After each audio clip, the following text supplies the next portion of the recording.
Hey, what is going on, everybody? Welcome to Kick MMA episode 252. I am Brendan. PFL 2023 numero tres. All right, we're going to do that one today. We're going to do the late card or whatever they call it there. It's a little weird that they're naming it that, but Sadibou versus Jarra al-Silawi, Magomedkerimov versus Egli, and the rest of the later fights. We're going to cover them all, break them down round by round.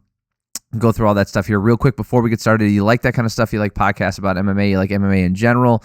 You like fight breakdowns? I do that kind of stuff here. So I'd appreciate it if you subscribe to the channel because that way you'll know when the next video is coming out. Thank you. All right, moving on. Let's get to these fights, eh? Sadibou taking on Jarra al-Silawi. So I will state my bias up front as I usually do. If you are new to the channel, I like to make it, I try to be open if I am biased about any sort of fighter or organization or whatever it is.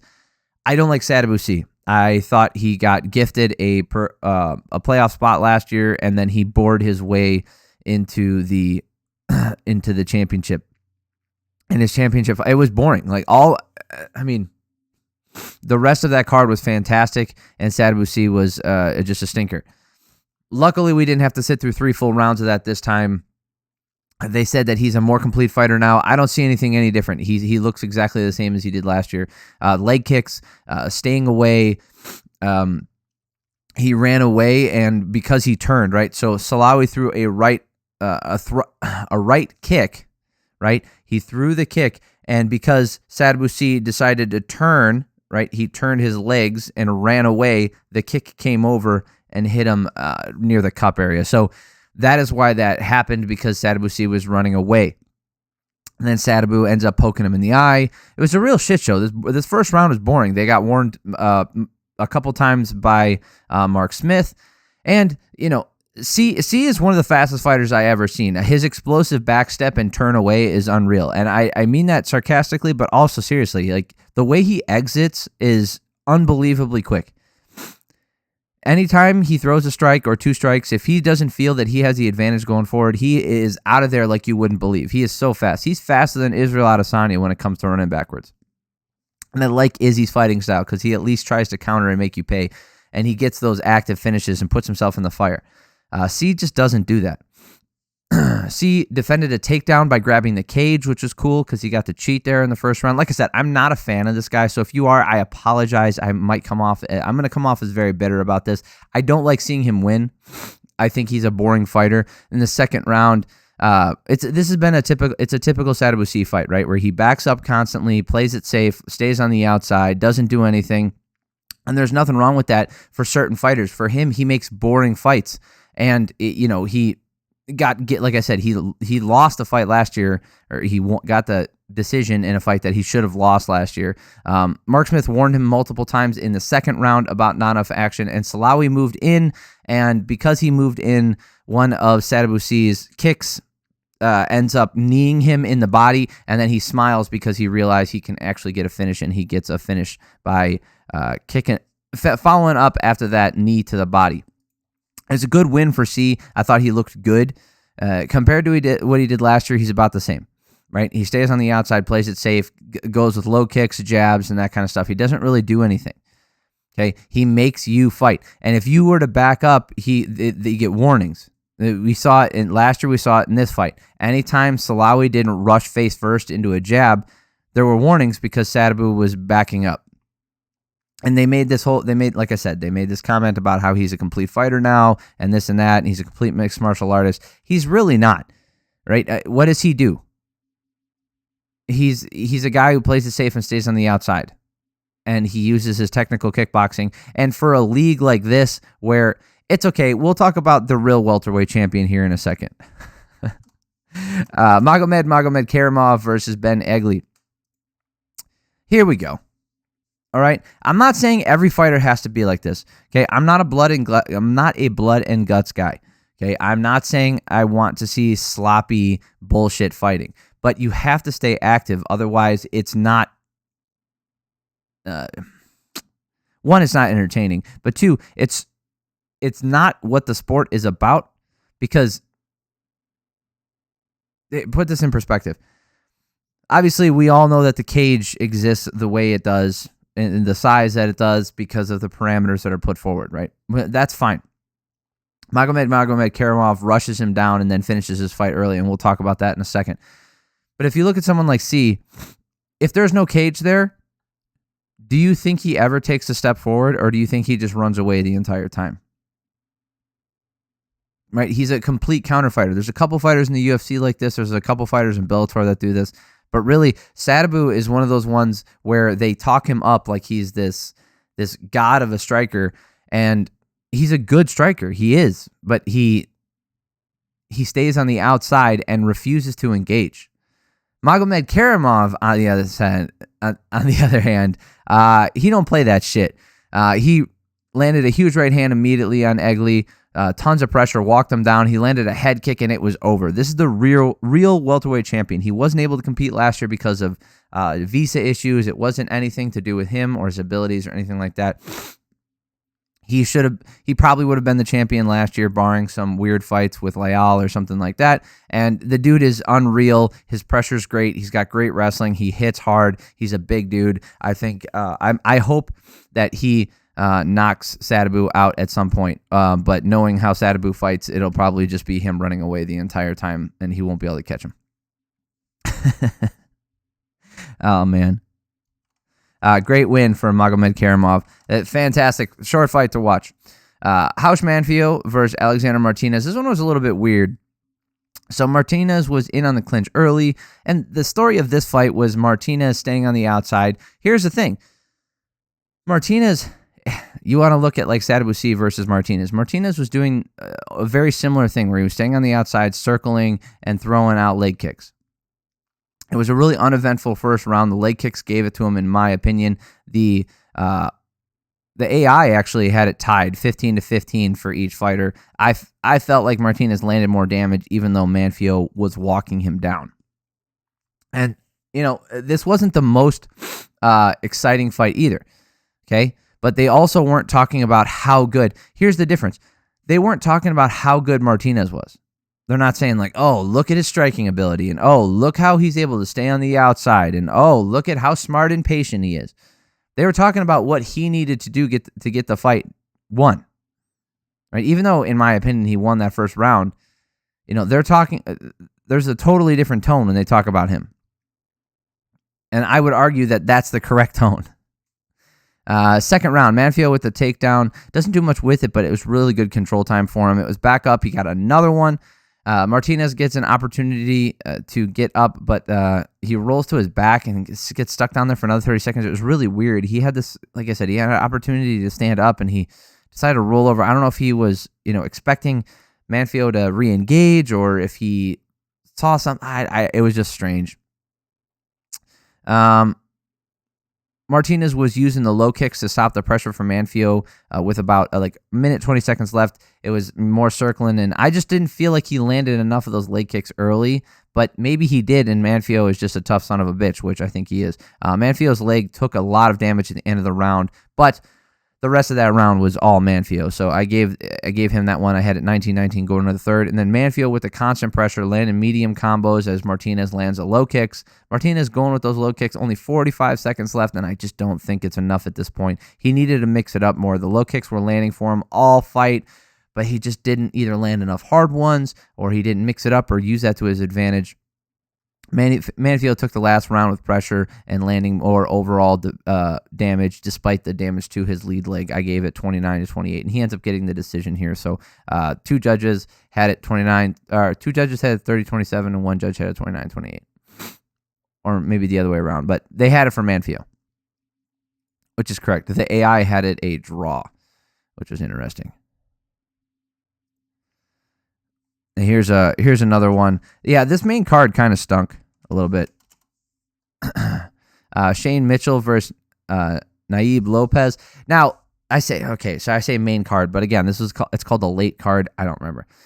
Lopez punched his way into the clinch, pressured him against the cage, got the takedown. Lopez landed a knee to the head while Mitchell's knee was still down on the ground. It was really stupid. Lopez got an immediate point deduction from that, rightfully so. Mitchell's landed a hard right hand, but moves too close and got taken down again. Right back up, blah, blah, blah. Mitchell landed a right hand, but Lopez just had a ton of volume in this first round. The first round was actually the most exciting. Lopez took the round with the volume control, but the point deduction means it's a 9-9. And you can look on the AI scoring 61-47 in favor of Lopez. That sounds about right. Second round here. Lopez got the takedown. Mitchell able to reverse it and gets on top with the headlock, but he loses a position and Lopez stays on top. The pressure from him and with the control, he just wins this round. AI scoring 72-37 or 39? 38. One of those numbers. So it's 19-18 in favor of Lopez. And this last round, Lopez walked his way in, gets a takedown, and again, what a fun fight to watch. And then I think I have like 37 Zs. It 29-27 in favor of Lopez. I don't even care what the judges said. I mean, that's what the correct score should be. There's no way in hell Mitchell got it. I'm just kidding. Of course, the judges all saw it that way. But the point is, Lopez is, if someone can stop his takedowns, we'll see what he can do, because that fight was, real one-sided, and he's a real one-trick pony as far as what I can see. Bruno Miranda versus Ahmed Amir. I don't know how Amir survived this. I really don't.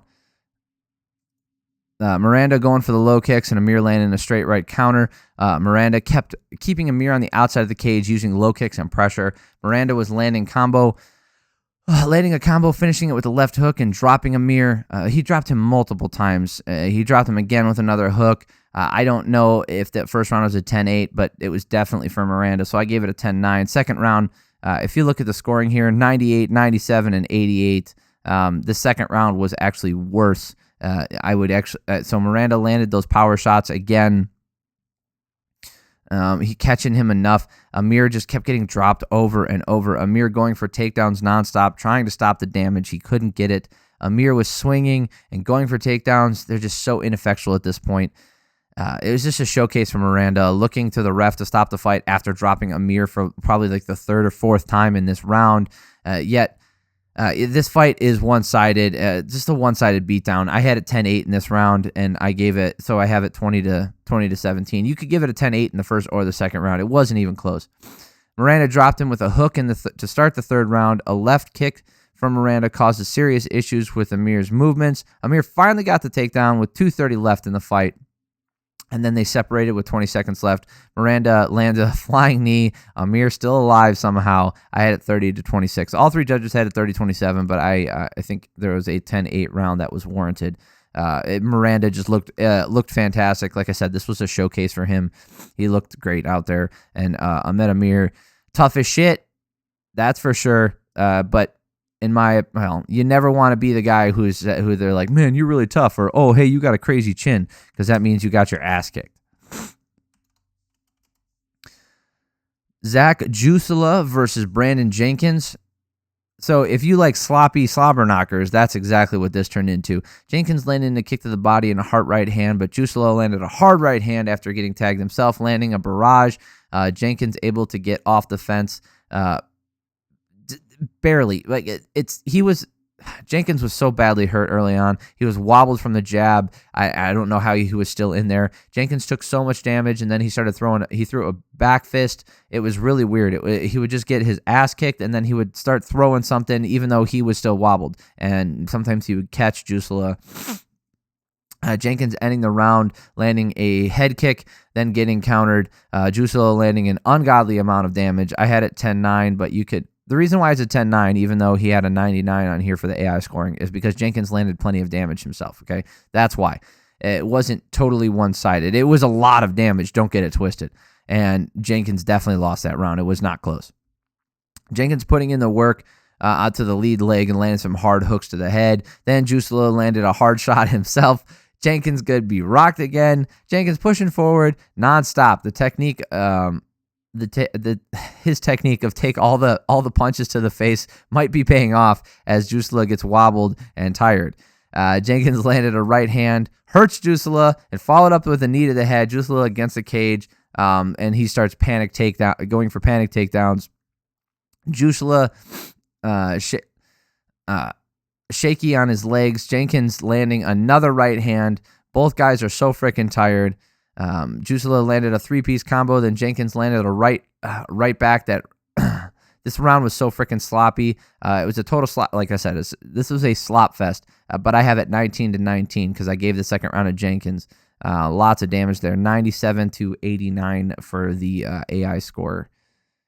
And then last round here, Jenkins landing those low kicks really hard. Jenkins landing a spinning back fist right on the right to the back of the head, basically, which technically is illegal, but it happens in movement, so it's not.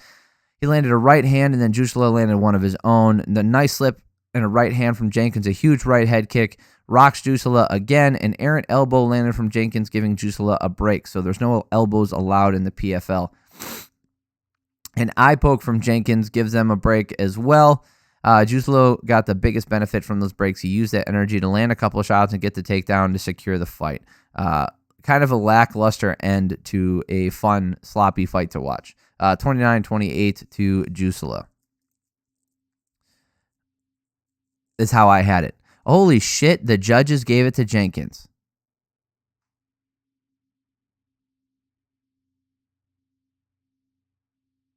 I guess they saw that. You know what? That's not that crazy. That last round, because he didn't do anything with that takedown, that's not that crazy.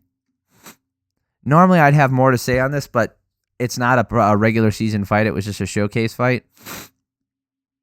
And it was so sloppy. I don't even know.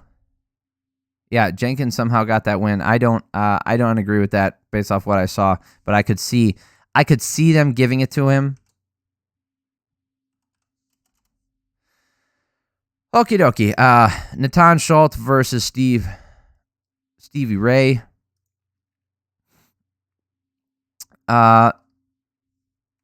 This is kind of one-sided again. It's unfortunate. Schulte took the center, walking Ray down and landing the low kicks. Schulte landing a decent right hand a few times. Ray not able. He's